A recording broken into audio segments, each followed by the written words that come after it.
Hello, fellow rebel capitalists. Hope you're well.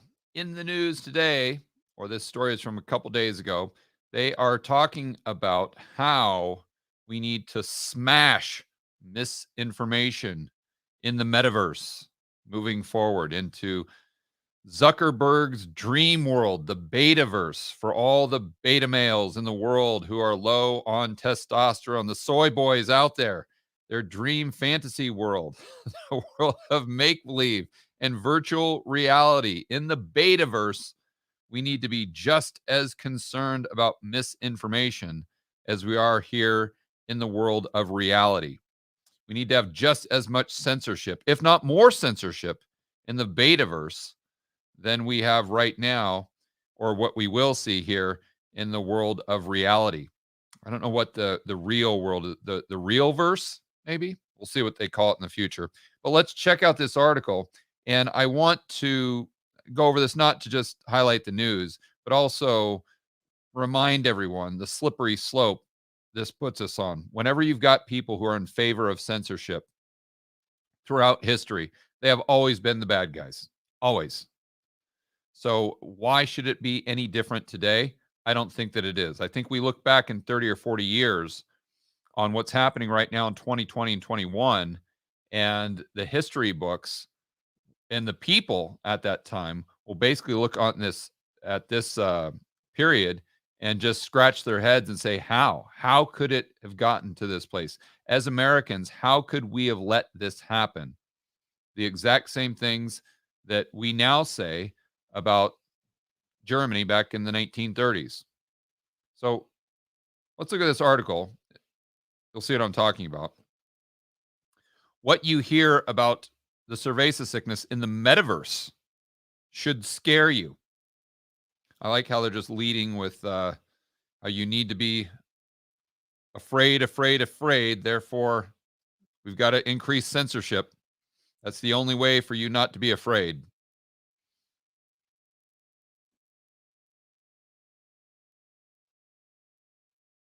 And okay, so by the way, I didn't read this earlier. This is from, it looks like a gentleman by the name of Brian Castrucci and Frank Luntz. So Castrucci is a epidemiologist, public health practitioner, and president CEO of Beaumont Foundation. Curious to know what they do. But Frank Lutz is a Republican pollster and communication advisor. Okay.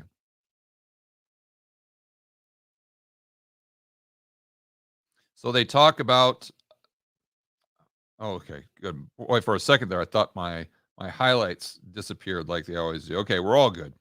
So on the day that Zuckerberg announced beta, John Carmack, the consulting chief technology officer for Oculus, which is Facebook's virtual reality unit, acknowledged after a healthy scoop of soy latte the potential harm in the digital world, saying if there is demonstrated harm, then yes, we should try to mitigate the harm. So here's where the problems start. Who defines harm? Is it you and I? Is it the people in the real verse? Or is it the betas at Facebook? Is it the political party that is in power? Is it the global elite? Is it the central planners? And this is what you see over and over and over again. That when people try to censor, the problem is they're not censoring truth or reality or fact or fiction.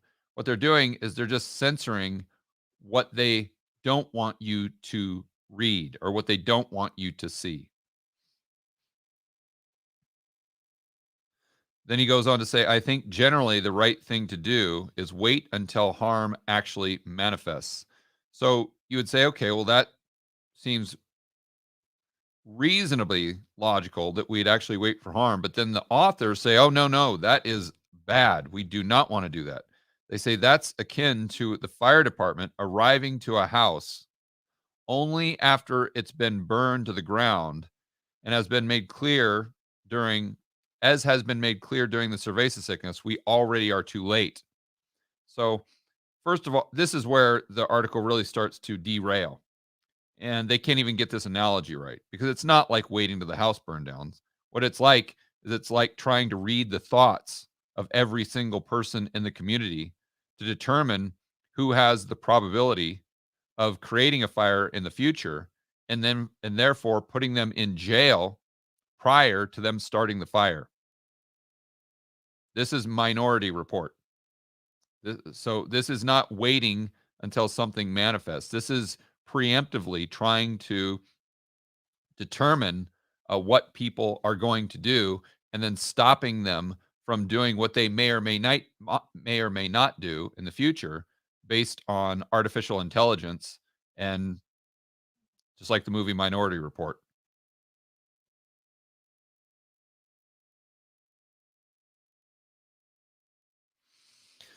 So they go on to say that the social media health goes beyond, or the negative impact on health goes beyond the cerveza sickness. Now, this I would agree, but again, I don't think that it's the government's role to come in and try to uh, create a better environment for people that are choosing, through their own free will, to use Instagram or to use Facebook or Twitter. That we have to leave the responsibility on the shoulders of the individual. I mean, this is what's ironic. This is exactly the conversation that we were having in the late 80s and early 90s. I remember this well, just like it was yesterday. But the big push back then was from the Republicans to try to censor speech in rap music or in heavy metal music. And so you'd have the parental advisory, on the outside of the CD you bought or the tape or whatever it was. And what's weird is now we're coming into this world 30 years later where the exact same people that were totally against censoring speech via music, and now they're all about censoring speech on social media. It's just bizarre that was a big push of the right back then, and now it's a big push of the left.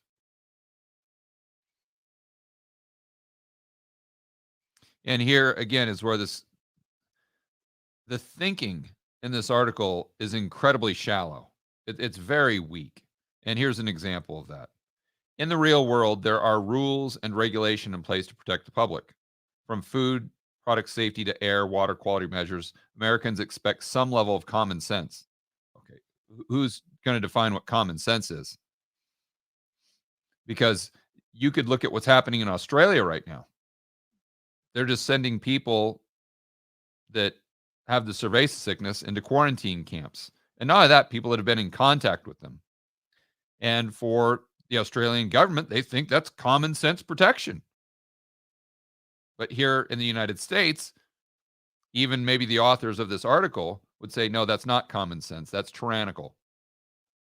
Well, where do you draw the line? You see, and this is the problem with censoring speech.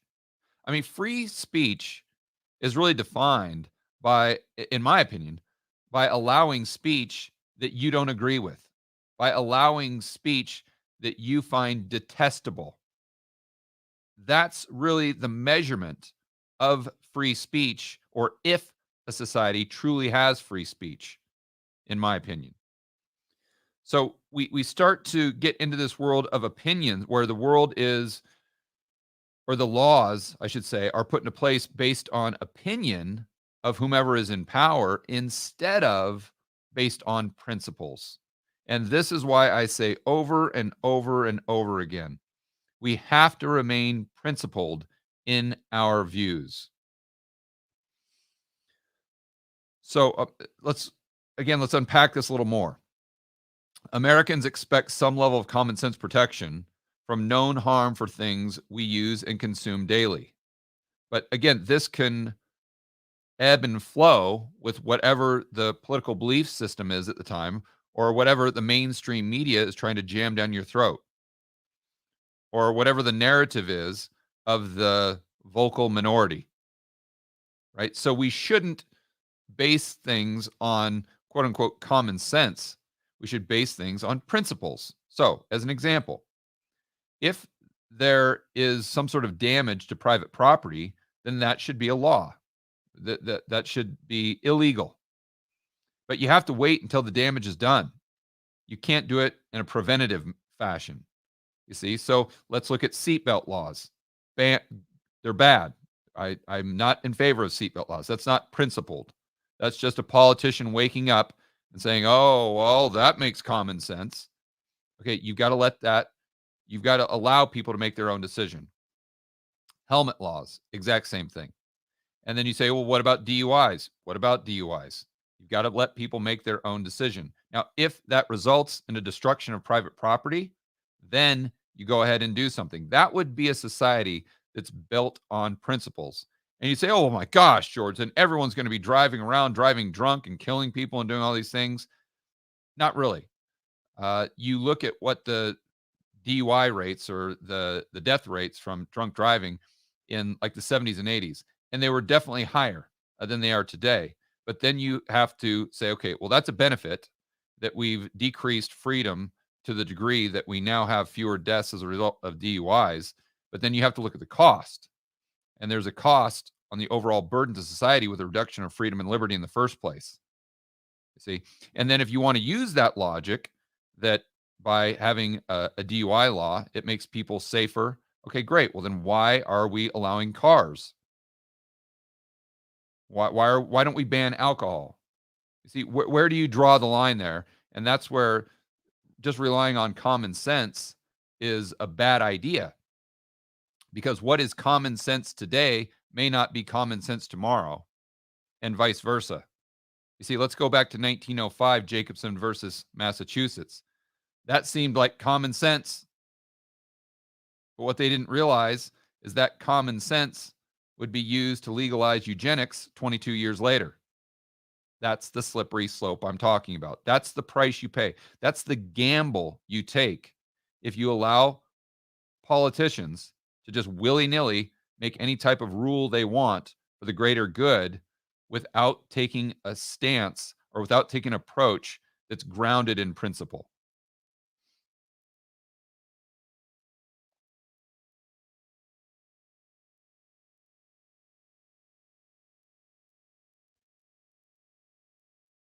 They go on to say social media has been weaponized to spread misinformation, which has contributed to lower medicine rates, ultimately cost American lives. Wrong. I do not agree with this premise from the get-go. Let me tell you why. Because I don't think the quote unquote misinformation has led to this. What's really contributed to this, if you want to call a spade, is the misinformation coming from the government and the institutions themselves. You see, this is another big problem. Let's remember when the Cerveza sickness first came out. Remember what Fauci was saying? Oh, you should not wear a mask. Masks are detrimental. You shouldn't do that. And then a month later, he's saying, well, wear 5 masks. Okay, well, which one was misinformation and which one was not misinformation? Who knows? So what ends up happening is basically misinformation is whatever is the opposite of what the government is saying at the particular time. But the government, as we've seen throughout 2020 and 2021, and the people in charge of these institutions, they're not only constantly wrong, but they're constantly lying to you.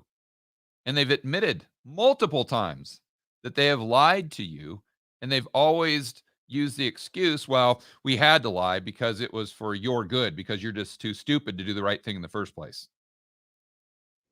See, that's really the main idea from these authors, is that people are too stupid. Therefore, there's a ruling class that needs to micromanage and disseminate the information that they are allowed to consume.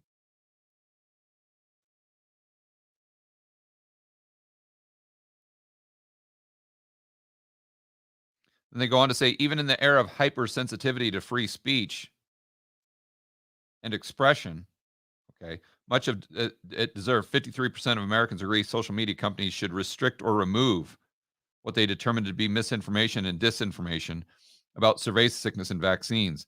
I would argue that's because there's 53% of Americans that have never read history.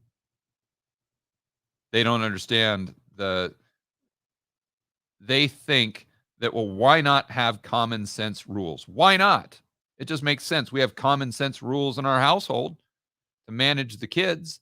So why should society not have quote unquote common sense rules? But you see, what they don't understand, what we're talking about here, is how that puts you on a very, very slippery slope. And you can't have rules based on quote unquote common sense. You've got to have rules based on principle. Period. End of story.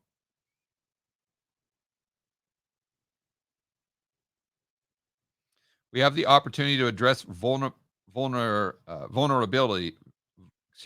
vulnerabilities that the cerveza sickness has exposed. Regulators must hold social media companies and other accountable, responsible, engaging public health community, ensuring internet regulations include common sense. There we go. Public health protections. Our nation, and especially the public health community, can't be caught flat footed again when the next crisis or pandemic hits. You notice that?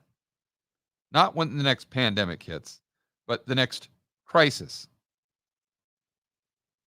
You see, and I think that's where this leads. So once they are okay, once they convince society that censorship is okay and for the greater good, it won't stop with the cerveza sickness. It won't stop with medicine. In my opinion, it will bleed over into everything, including economics. Let me give you an example of what I'm talking about.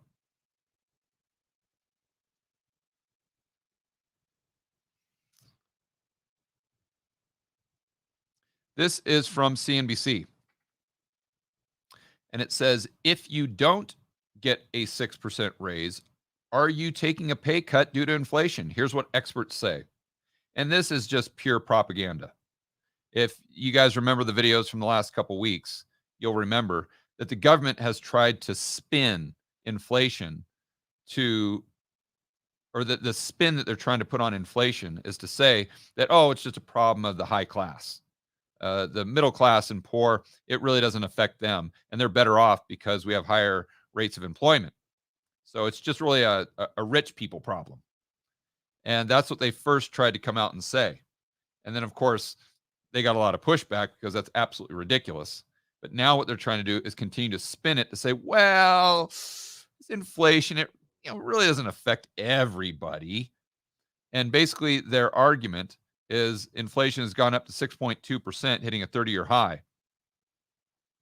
And I won't go over the majority of the article here, but they say that it's not necessarily a pay cut because while inflation has jumped overall, the consumer price index considers an array of things, a few of which have contributed to rising costs than others.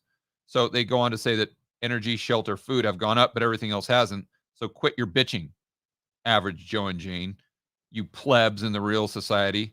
You don't have anything to complain about. And don't worry if the rate of inflation is 6%.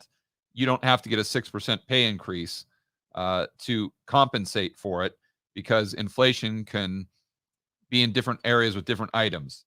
Of course, what they don't say, actually, they admit to it later on in the article, is that the majority of the people in the poor and middle class, the majority of their paycheck goes to food, shelter, and energy. So it is a problem for not only the upper class, let's say, but the poor and middle class as well.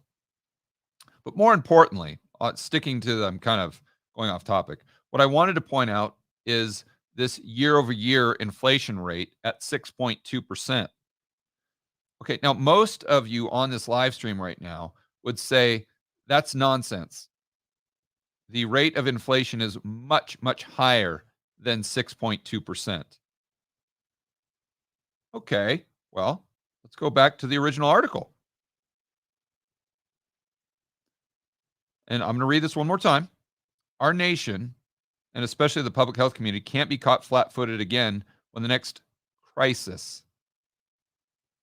So let's just say that we have another crisis where the stock market goes down and they have to print just trillions and trillions and trillions of dollars. And everyone comes out and says, no, no, no, you can't do that because it's going to create inflation. And they say, oh, stop your bitching and moaning, you plebs in the real economy, you average Joe and Jane. You just don't have the intellectual capacity to understand what we're doing. You're just intellectually inferior, and therefore just let the central planners handle this. And by the way, the inflation rate isn't that bad. It's only 6.2%. And then the average American pushes back and says, no, no, no, no, no. It's not 6.2%. It's 12%. It's 20%. It's whatever it is. Won't we consider that misinformation?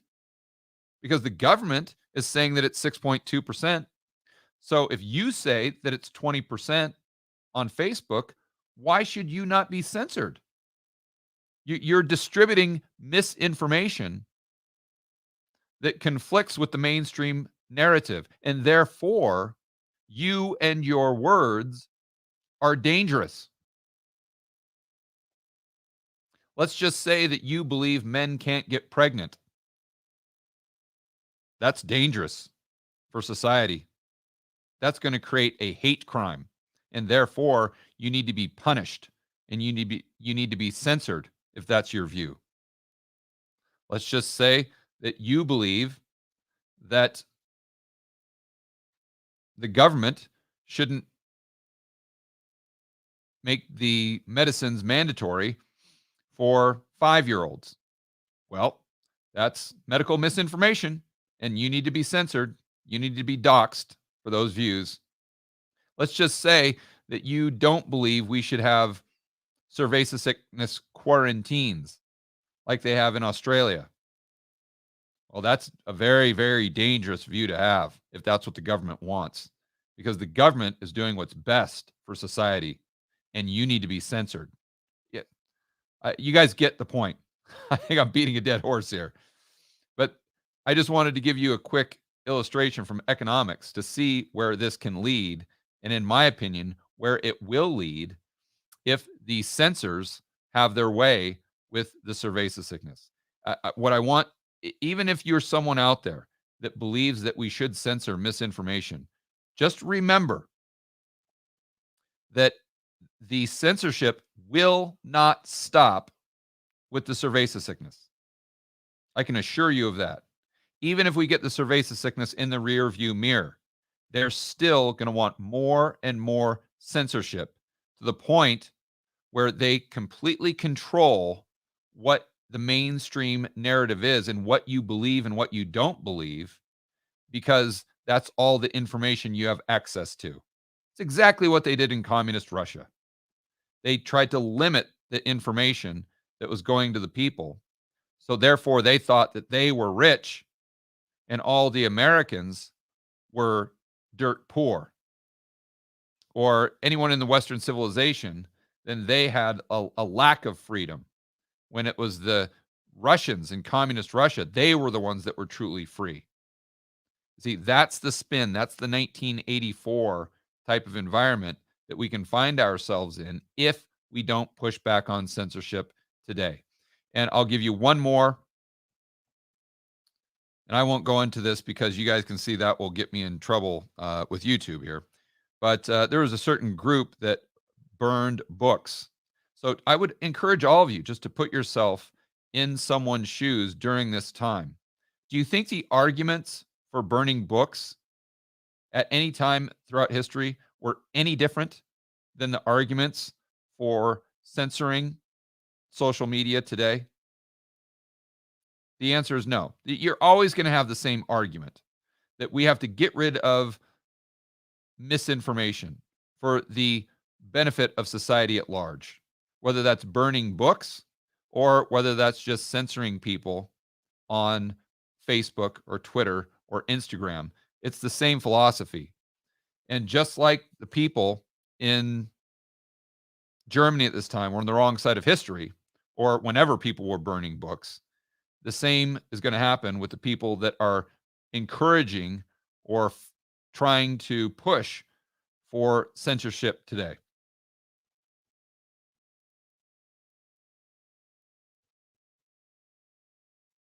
All right, guys, enjoy the rest of your afternoon. We'll see you very, very soon here. We've got tons of stuff to talk about today.